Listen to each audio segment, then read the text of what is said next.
Hi friends, ನಮಸ್ಕಾರ. Welcome back to my channel. ನೋಡಿ ಸ್ನೇಹಿತರೆ, ಈ ವಿಡಿಯೋನ ಮಿಸ್ ಮಾಡ್ಕೋಬೇಡಿ. ತುಂಬ ಅದ್ಭುತವಾದಂಥ ಒಂದು ವಿಡಿಯೋ. ಯಾಕಂದರೆ ಇದು ನವರಾತ್ರಿ ಹಬ್ಬದಲ್ಲಿ ನಮ್ಮ ಟೀಚರ್ ಮನೆಯಲ್ಲಿ ಮಾಡಿದಂಥ ಒಂದು ಗೊಂಬೆಗಳ ಪ್ರದರ್ಶನ.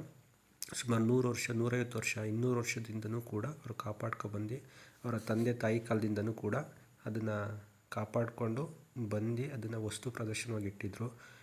ಇದು ನಿಜವಾಗ್ಲೂ ಇದಕ್ಕೆ ಯಾವುದೇ ಒಂದು ಮ್ಯೂಸಿಯಮಲ್ಲಿ ಹೋದ್ರೂ ಗೊಂಬೆಗಳ ನಾಡು ಅಂತ ಹೇಳ್ತೀವಿ ಚನ್ನಪಟ್ಟಣ. ಅಲ್ಲೋದ್ರೂ ಕೂಡ ನಿಮಗೆ ಇಷ್ಟೊಂದು ವೆರೈಟಿ ಗೊಂಬೆಗಳನ್ನ, ವಸ್ತುಗಳನ್ನ ನೋಡಲಿಕ್ಕೆ ಸಾಧ್ಯನೇ ಇಲ್ಲ. ಹಾಗಾಗಿ ಇವರು ನಮಗೆ, ನಮ್ಮ ಫ್ಯಾಮಿಲಿ ಎಲ್ಲರೂ ಕೂಡ ನೋಡಲಿಕ್ಕೆ ಅವಕಾಶ ಮಾಡಿಕೊಟ್ಟಿದ್ರು, ಇನ್ವೈಟ್ ಮಾಡಿದರು. Thank you so much. ಮತ್ತು ಇದು ಒಬ್ಬರೇ ಕೂಡ ಮಾಡಲಿಕ್ಕಾಗಲ್ಲ, ಅವರ ಫ್ಯಾಮಿಲಿ ಎಲ್ಲರೂ ಕೂಡ ಸಪೋರ್ಟ್ ಮಾಡಿ ಇಷ್ಟು ನೀಟಾಗಿ ಅಚ್ಚುಕಟ್ಟಾಗಿ ಒಂದು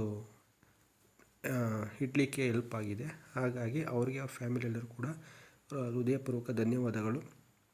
ಇದಕ್ಕೆ ನಾವು ಯಾವುದೇ ರೀತಿ ಟಿಕೆಟ್ ಕೊಟ್ಟಿಲ್ಲ, ಫ್ರೀಯಾಗಿ ನಮಗೆ ಆಹ್ವಾನ ಕೊಟ್ಟು ಟಿಕೆಟ್ ಇಲ್ದಂಗೆ ನೋಡಲಿಕ್ಕೆ ಅವಕಾಶ ಮಾಡಿಕೊಟ್ಟಿದ್ದಾರೆ. ಹಾಗಾಗಿ ಅವರೆಲ್ಲರೂ ಕೂಡ ಧನ್ಯವಾದಗಳು. ನೆಕ್ಸ್ಟ್ ಇಯರ್ ಮಾಡಿದ್ರು ಕೂಡ ಕರೀರಿ madam. Thank you so much. ಎಲ್ಲರೂ ಒಳ್ಳೆಯದಾಗಲಿ.